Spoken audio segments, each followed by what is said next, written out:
To the Langley Event Center, Sportsnet 650 tonight. It is Legends Night here at the Langley Event Center. The Kamloops Blazers are in town as we honor the 50th anniversary of the Summit Series of 1972. 50 years. Cannot believe it, folks. At my age, time is flying. Maybe if you're younger, maybe not so much, but it will fly at one point in time. Introduce our panel tonight, all of legends. First up, second from the end, first ever draft pick of the Vancouver Canucks, part of the Summit Series in 72, 642 NHL games, Vancouver, Chicago, Pittsburgh, 98 goals, 238 assists over that time, a former Blackhawk general manager, a Stanley Cup winner with the Hawks in 2010, now a Canuck senior advisor, pro scout, Mr. Dale Tallon. People can actually applaud in Vancouver.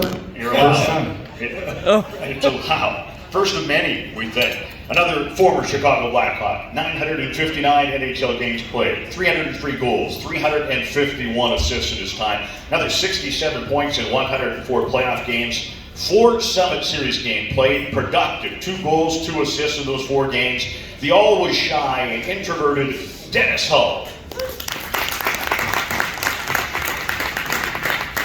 A 4-time Stanley Cup winner with the storied Montreal Canadiens, the Flying Frenchman of the 1970s, 884 NHL games played, 288 goals, 485 assists, 88 playoff games, would have been more, but the Habs basically trounced everyone in minimal games back in the day. 30 goals and 72 points in those 88 playoff games, a goal and an assist in 7 Summit Series games, and he also saved Al Eagleson from the Russian police. Good or bad, he saved Al Eagleson. Currently a scout with the Florida Panthers. On the far end, it's Pete Mahovlich.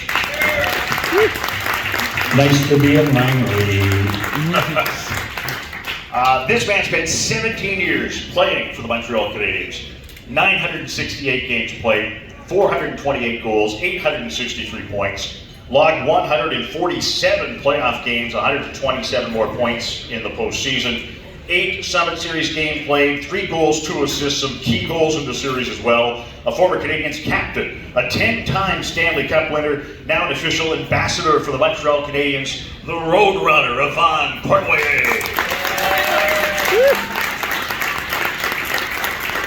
Bill Wilms, riding shotgun, a veteran of almost 3,000 games called as an analyst in the Western Hockey League. Been with the Giants forever, been around forever. Ladies and gentlemen, Bill Wilms, tributely on Veterans Night. And I'm broke. As for the show, thank you, Bill. Smattering of applause, I also appreciate that. We'll want to start, Yvon, I'll start with you and we'll make our way around here. When you first, I mean, every day everyone's still talking to you about this event from 50 years ago. What was your first thought when it was suggested, hey, Canada's going to play the Russians in this series? I don't know, it's been 50 years, I don't remember. If I pressed you, could you think hard and tell me? Did you think it would be why are we doing this? It's a whitewash, what's the point? It's a free trip to Russia? What were you thinking? Well, I think that was something special. You know, play Russia was the first time ever a team from the NHL played against Russia. And they thought that we're going to win so easy. And I told Frank Mahovlich before the first game, I said, Frank, I'm afraid those guys must be good because they've been winning all the trophy, they've been winning the Olympics, and they were much better than everybody thought. And we had a surprise, and we had to work hard to come back and beat them. Guys, tell me, what was that first training camp like? You didn't have a lot of time to prepare. How serious was this group about going against, obviously, the people at that time thought the best in the world? Pete? Well, first of all, I once again, it was a brand new experience for us. We had never experienced anything like it. The whole idea of us having an off season was always something that we did to go to a different job, because at that time we were making $10,000, $11,000, $12,000 playing in the National Hockey League. The year before, in 1971, won the Stanley Cup. I made $14,500. 2 weeks later, I'm working in just outside of Toronto in a pipeline construction job. And then from there, when the hockey schools started to work at hockey schools, and that's what we did. So we didn't do the training, the off-ice training that the players are doing today. And as a result, the players are in much better condition and so on and so forth. For us, it took us a good 2.5 to 3 weeks of hard work after the first game, by the time we started to get in shape, and the conditioning program started to take shape. And as the series wore on, we became better and they became worse. Dale, what did you guys know about the Russians before that first game? You knew they had the bad equipment, they had the bad skates, bad sticks. What else did you know about them? Well, we understood that their goalie wasn't very good, but Tretyak was on his honeymoon. And so the scouting report wasn't great. Everyone, they came back and said it would be easy to win by multiple goals. And that was so far from the truth. We played once or twice against them when they came to the NHL, and they were great athletes. And those were the 20 best players they had. And they played together for 11 months. And if they didn't produce, they'd go to Siberia. So they had a gun to their head most of the time. But we went there on our own, and like Peter said, we weren't making any money. We were just happy to be there, and then we wanted to represent our country and do well. And then they surprised the hell out of us in the first game. And if we didn't play well, they'd send us to Vancouver. Yeah. Siberia. Yeah, Siberia West. Our dating up to Vancouver, I love it. Dennis, for you as well, was there serious input into the training camp? Were you guys just sort of cruising through training camp? What do you remember about that? Well, I remember, just as Dale said, we weren't supposed to lose any of the games. We were supposed to win them all, but that came from the Toronto Maple Leaf scouts, so you should know something there. But I never got a chance to play until Vancouver, and that was the first game I played, and luckily I scored a goal. I don't care we lost, I scored a goal.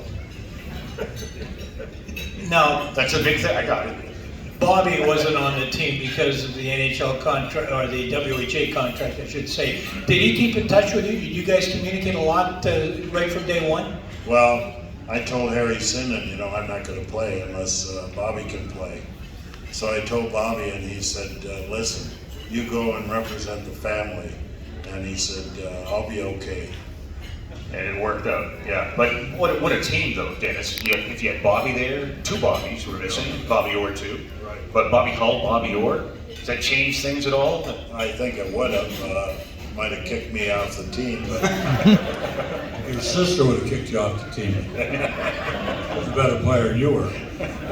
So guys, what kind of a shock was it in Montreal, Game 1, 7-3? Dale, or Yvon, either one of you, what's the response in the dressing room after the game? Well, you think that was funny? No, I don't think so. But the coach, even the coach did a mistake too. He put only 5 defense. So imagine against a team like the Russian, they are fast and good shape, and so he puts 5 defense. I don't think if you were to put 6 defense, we'd lose maybe 6 to 5 to 5-3. But at the end, our defense was just exhausted. I mean, and they were coming down on them like there was no tomorrow. But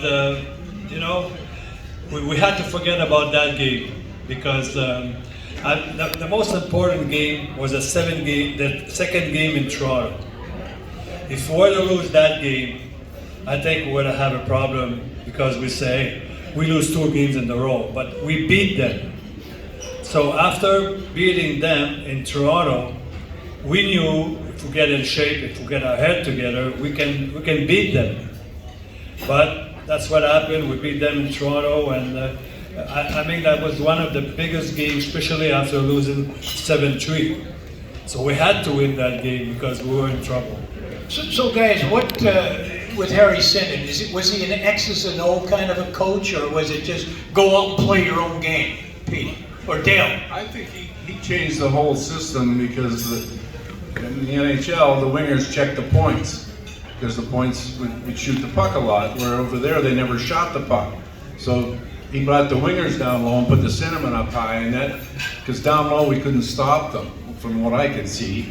And so outmanning them down low, bringing the two wingers down to help the two defensemen, outman them down below, and then the points never shot anyway, so we just left them unattended, and the centerman would be high, and then that changed, I think, the momentum of the series. Pete, I have a question for you. Everyone in attendance here at the banquet hall is thinking it. I know they're thinking it. I don't know how this will translate to radio, but what's with the shoes? Because Pete is wearing red, white, and blue Crocs here, and very stylish. But is there a story behind the footwear? Actually, there is no story other than the fact that I went to the Croc store and they just happen to sell them like this. There's no, that you couldn't buy them in pairs, and they're supposed to represent, I guess, the American flag. I never even thought about that process, wearing them here to Canada, because as you know, I did become an American citizen, but I also retained my Canadian citizenship. The proudest moment of my life in hockey was being able to represent our country in 1972. I was able to do it again in 1976 in the first Canada Cup. This past year, September the 22nd, we were invited to the Parliament buildings in Ottawa. I wore Crocs there in front of all the ministers of the Parliament and the Prime Minister, so that they could see my painted toenails. I had Canadian flags with 1972 painted on my toenails. They have been since removed, but I do have pictures of the to show you if you don't believe me. So, just proud to be a Canadian. Yvon, was he this quirky? I tell you something. You should have been in Montreal 2 days ago with your shoes. We got a foot of snow. That would have been fun. That would have been fun to see you walk in Montreal. Now you know when I live in Florida. That's right. We got two guys that live in Florida. Which ones do you think? Was he like this all the time in the Habs locker room, Yvon? Is there always something quirky going on with Peter? No, he's completely bananas right now. And, but he's a good kid. He's a good guy. And his brother and him, they both helped us to win a few Stanley Cups. So I cannot say too many bad things about Pete. He was one of the best hockey players in the NHL, and that's why we win so many cups. Dennis, Vancouver, I was at the game, unbelievable. Phil Esposito, the speech, the interview with Johnny Esau after the game. What did that mean to you guys? Obviously the loss, you're behind the 8 ball, you're going over to Russia, over to Moscow. What kind of an impact did what happened in Vancouver and the speech that he made, or the interview I should say, that he made on television? Well, the problem was we didn't hear him because we were in the dressing room. You know, we heard about it after, but you know, he put his heart on his sleeve and you know, told him, you know, we'd taken the summer off to do this, and everybody was working hard, and we all wanted to win. So you know, we heard about that after, and you know, he was our leader, without a doubt. Could you tell right away, Dale, that Espo was going to be a leader? I mean, there's other guys. Yvon's there, Pete there. There's a whole lot of guys around. But could you tell Espo was kind of taking the team, or when did you know he was taking the team by the scruff of the neck? Well, I think that moment when he spoke up, you know, his frustration had set in. It was hard to lose that game and to get booed off the ice. I was used to it. I was there for 3 years. But, you know, Phil spoke up, and it took a lot of nerve. And, you know, then we went to Sweden, and we had to, you know, we had negative press over there because those games in Sweden were very physical and dirty and chippy, and a lot of stuff went on in those games, and we got chastised by the Canadian media because of how we played there. But, you know, that's why this team is so special, because of what they went through as a group. And people will never know what, you know, the Russians sabotaging the food and calling our rooms and doing stuff, everything they could possibly do to interrupt our process. I think that was good. We went to Sweden for 2 games because we used to play on a small rink, and over there, the Olympic ring. So imagine if we were to leave Canada and go to Russia and start a series right away. We were to get beat. I mean, you know, it's completely different. So those two games help us to have a team together, because we stayed together for a week or two, and we were practicing and getting shape there too. So, and get used to the big ice. All the angles are so different. Then you lost the first game you played there, you don't know where to go. But those two games really helped us to go back in Russia, and we knew the way to play on the big ice.